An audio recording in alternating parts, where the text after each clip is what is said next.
that are happening behind the scenes. I know that early on you made a significant change related to the equity team. And I'm sorry, if you're on the conference line, can you please mute your phone? We're getting a lot of feedback in the background and we can't hear. Thank you. Okay, so let's start over with that. Let's check in behind the scenes. And, you know, early on, you made a very quick change with the equity manager position being a direct report to you. Can you provide us with an update on what's happening with some of that equity work?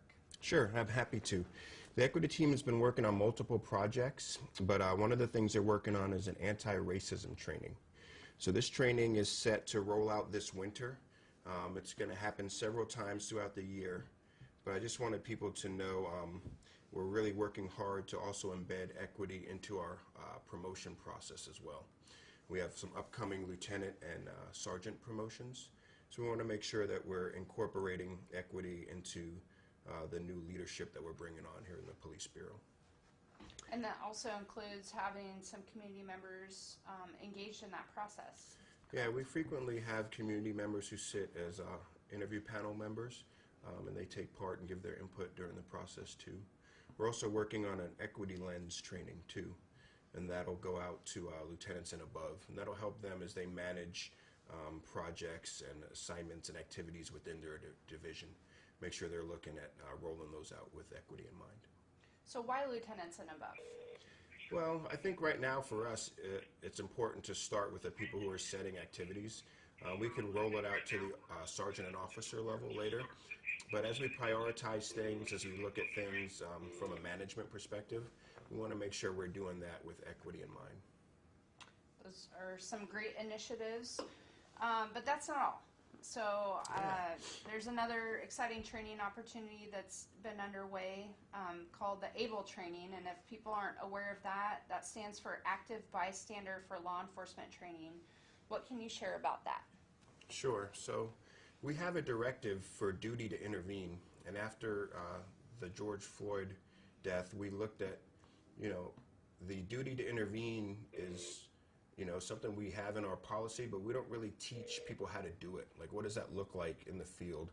How does it get operationalized? And the question was, you had all these other officers there while George Floyd was being killed, and no one intervened. So this training is actually something that a lot of departments are looking at, and it's really going to lay a framework for teaching officers how to do that intervention. It's going to be an 8-hour training initially, but then there's a 2-hour follow-up for every officer subsequently every year. So if you are on the conference line, it's imperative that you mute your phones, please. We're not able to hear, and I'm going to have to shut the line down if we can't. Thank you. So you were saying at the end that it's an 8-hour training, but it's not a one and done. No, there's a 2-hour refresher that officers will be required to go to every year. And this is not just for our sworn personnel as well, correct? This would be for everybody. Okay. Well, that's exciting and new and on the horizon. So shifting gears a little bit, there's another program that the traffic division is working on called the Car Care Program. Can you share a little bit about what that is? Sure. So right now when we do traffic stops, we have people who have minor equipment violations or things of that nature, and we'll sometimes give them a citation. People refer to it as a fix-it ticket. It'll be something along the lines of, hey, if you fix your tail light, come to court and show me that you fixed it, or show me a receipt, and I'll dismiss the ticket. But there's also a program that issues a coupon that'll give people the opportunity to get some financial assistance to make those repairs. It's in partnership with some auto parts stores. So I think it'll give folks who are in need of financial assistance to make those repairs a little bit of help there. And I think with the pandemic, there's going to be even more folks who might need that financial assistance. So we're happy to be participating in that program too. Yeah, and my understanding is OSP has been a partner in that, along with OSSA, I think OACP, and it's a discount coupon for the local automotive agencies. So it sounds like a good program, especially given some of the economic situations people are facing right now. Yeah, I think it's a really great time for us to get involved with it and give some help to motorists. Awesome.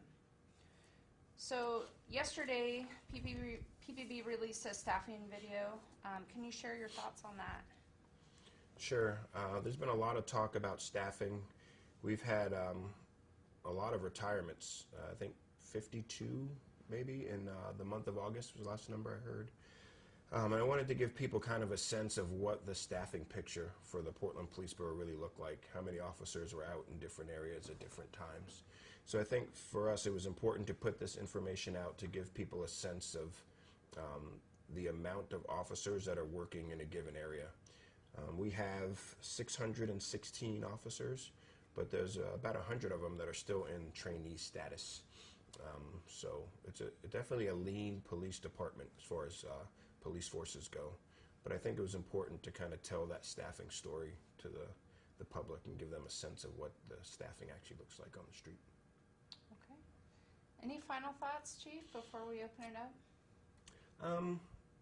You know, I just want people to know that we're engaged in a lot of conversations here. We're talking to people on a daily basis. Recently I've met with faith leaders, folks from Albina Ministerial Alliance, Black Male Achievement, and there's just constant conversation and interactions going on, sharing our perspectives, seeing what they want to see in their police department and where we can come together and make some improvements and really kind of move the police bureau forward and closer to the community.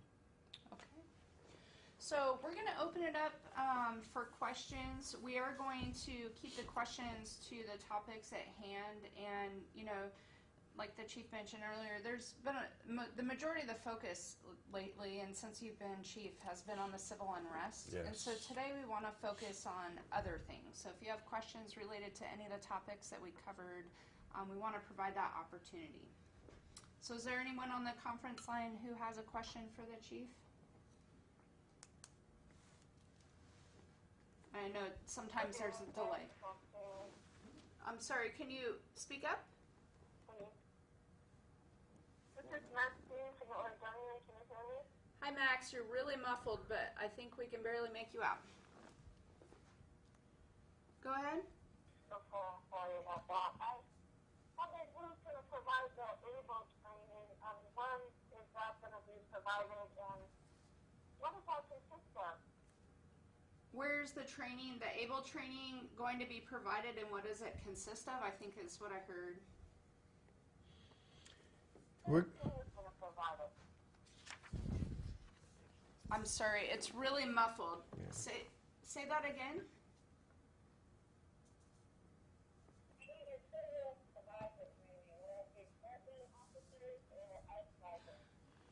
She's asking if it's going to be Portland officers providing the training, and where is it going to? What does it consist of?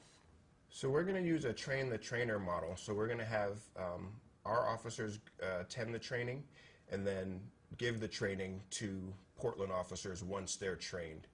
And it's going to be an 8-hour classroom portion that talks about intervention techniques when you see something that you think is wrong or needs to be intervened upon. So there'll be folks at PPB who are trained to give the training to other PPB folks. Okay. Is there another question?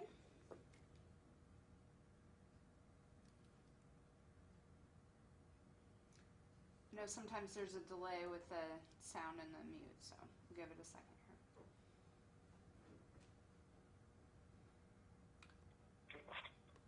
I'll ask another question if you can understand me. That's a little better. Go ahead.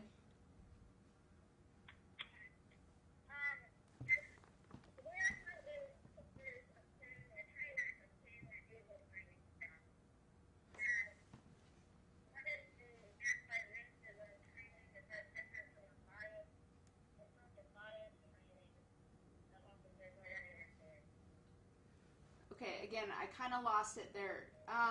I think the first part of your question was where the training is going to be held, and I'm not sure if we have that answer. And then I think you were asking if this is separate or different from the bias training. Is that accurate?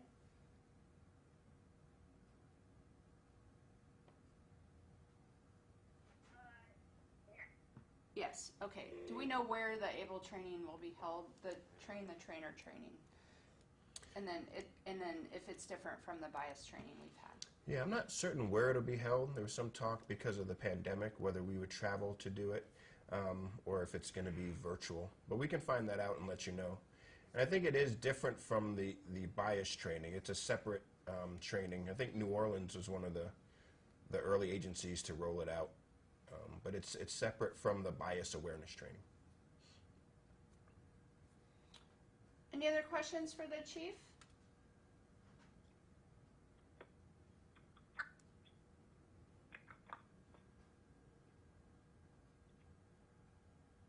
Okay. I hear someone trying to get through, and I'm not sure if we're just having technical issues with the conference line today, and if so, I apologize. I'm not sure what the issue is. If you do have further questions, though, about any of these programs, feel free to email the PIO, and we will try and get you. I have a question. Oh, that one I can hear. Who? I'm sorry. Go ahead.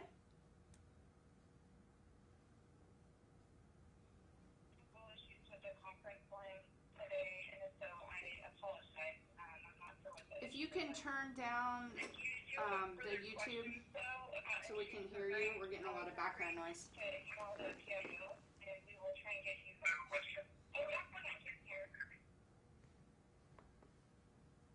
Hi, can you hear me? Yes, that's a lot better.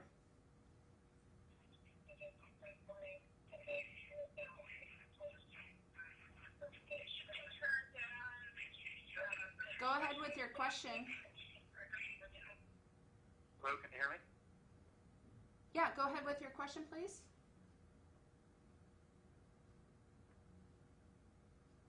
Okay, I'm not sure what the issue is, and like I said, I don't know where the technical glitch is.